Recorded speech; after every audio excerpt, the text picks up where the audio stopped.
हाय दोस्तों, आपका PM study centre में बहुत बहुत स्वागत है। तो चलिए आज के इस वीडियो में हम सदिश तथा त्रिविमीय ज्यामिति, vector and three dimensional geometry के कुछ महत्वपूर्ण प्रश्नों को देखेंगे जो कि बोर्ड एग्जाम में एक अंक में पूछे जाते हैं और यह बोर्ड एग्जाम की दृष्टि से बहुत ही इंपॉर्टेंट है। तो चलिए आज के हम पहले प्रश्न को शुरू करते हैं। तो हमारा पहला प्रश्न है कि यदि वेक्टर ए बराबर 2i कैप-4k कैप तथा वेक्टर बी बराबर i कैप-j कैप+2k कैप, तो vector A dot vector B का मान ज्ञात कीजिए। तो इस प्रश्न को हल करने से पहले हम सबसे पहले जो जो दिया है उसे लिख लेंगे। तो लिखेंगे दिया है वेक्टर ए बराबर हमारा है 2i कैप-4k कैप, और इसी प्रकार हमारा वेक्टर बी बराबर i कैप-j कैप+2k कैप। इसमें दोस्तों हमारा जे कैप नहीं दिया है, तो इसको हम चाहे तो 2i cap plus 0 j cap भी जोड़ सकते हैं -4k कैप, ये जो कहते हैं रहेगा। तो अब vector A dot vector B निकालेंगे। तो जब इसका हम डॉट प्रोडक्ट करेंगे तो vector A dot vector B बराबर हमारा होता है ए बी कॉस थीटा। तो हम इस पर अब मान धरेंगे वेक्टर ए और वेक्टर बी का और डॉट प्रोडक्ट करेंगे तो हमारा हो जाएगा, यहाँ पर रखेंगे वेक्टर ए और वेक्टर बी का मान। तो 2i cap plus 0 j cap -4k cap, और बी का मान रखेंगे डॉट में। तो हमारा हो जाएगा i कैप-j कैप+2k कैप, और कास थीटा है यहाँ पर, कॉस थीटा। तो इन दोनों के बीच का कोण नहीं दिया है तो हमारा कास 0 अंश हो जाएगा। तो कास 0 अंश का मान हमारा 1 होता है। तो आई का गुणा आई में, जे का गुणा जे में, और के का गुणांक का गुणा के में करेंगे। तो हमारा 2 इसमें आई का गुणांक 1 है तो 2 1 जा 2 हो जाएगा। 2 आई कैप का स्क्वायर, तो आई कैप का स्क्वायर का मान हमारा, आई कैप के स्क्वायर का मान हमारा 1 होता है।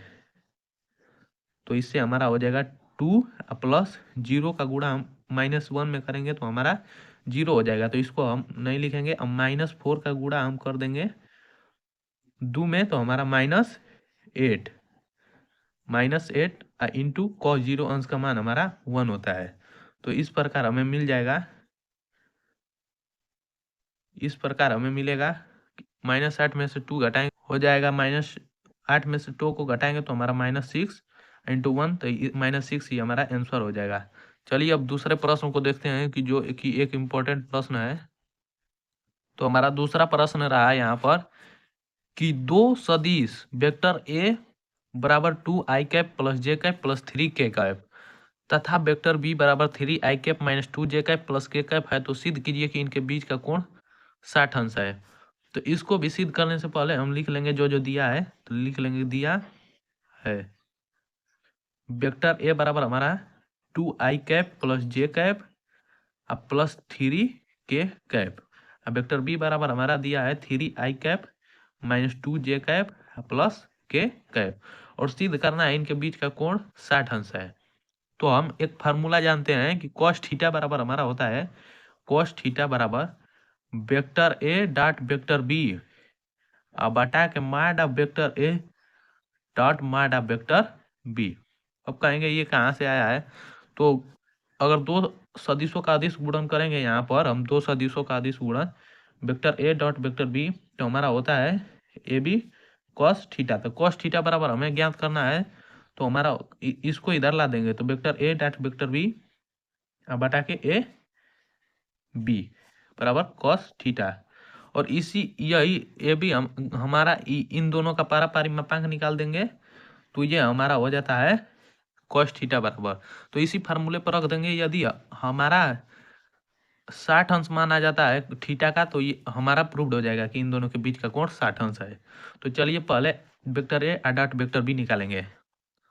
तो vector A dot vector B बराबर हमारा इन दोनों का मल्टीप्लाई कर देंगे 2i कैप+j कैप+3k कैप इंटू हमारा हो जाएगा 3i कैप-2j कैप+k कैप।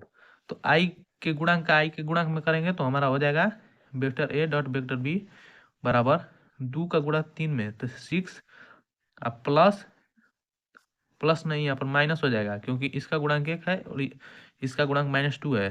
तो 2 और 3 का गुणा हो जाएगा 1 में, तो हमारा +3। इस प्रकार हमें मिल जाएगा 3 में से 6 और 3 9, 9 में से 2 हमारा घट जाएगा 7। 7 मिल गया vector A dot vector B का मान। अब हम वेक्टर ए का मापांक निकालेंगे और वेक्टर बी का मापांक निकालेंगे। तो ये हमारा हो जाएगा, मापांक निकालेंगे वेक्टर ए का, तो मापांक बराबर अंडर रूट I1 का गुणांक का होल स्क्वायर प्लस J1 का गुणांक का होल स्क्वायर प्लस K1 का गुणांक का होल स्क्वायर होता है। तो हमारा ये वेक्टर ए का मापांक निकाल रहे हैं, तो I1 का गुणांक का होल स्क्वायर प्लस 2 का स्क्वायर प्लस J1 का गुणांक 1 है, तो इसका स्क्वायर करेंगे तो 1 का स्क्वायर प्लस K के गुणांक का करेंगे तो 3 का स्क्वायर। इस प्रकार हमें मिल जाएगा अंडर रूट 4 + 1 + 9। तो ये हमारा अंडर रूट 14 हो जाएगा। इसको 14 ही रहने देंगे। और इस प्रकार हम वेक्टर बी का मापांक निकालेंगे या परिमाण निकालेंगे तो हमारा हो जाएगा, इसमें भी गुणांक का होल स्क्वायर हो जाएगा, तो 3 का स्क्वायर प्लस -2 का होल स्क्वायर प्लस 1 का होल स्क्वायर। तो इससे हमारा निकलेगा 9 + 4 + 1। तो ये भी हमारा अंडर रूट 14 आ गया। अब कॉस थीटा वाले फार्मूला पर रख देंगे, तो कॉस थीटा बराबर हमारा हो जाएगा कॉस थीटा बराबर, इस फार्मूले पर रखेंगे तो हमारा होगा कॉस थीटा बराबर हमारा हो जाएगा vector A dot vector B का मान रखेंगे तो हमारा 7 आया है, तो ये हमारा ऊपर 7 अपान, अब माड of vector A into mod of vector B का मान रखेंगे तो अंडर रूट 14 का गुणा हो जाएगा, under root 14 into under root 14। तो ये हमारा हो जाएगा कॉस थीटा बराबर 7/14 हो जाएगा। तो अब कट जाएगा तो हमारा 1/2 होगा। तो अब देखेंगे कि कॉस थीटा में 1/2 किसका मान होता है।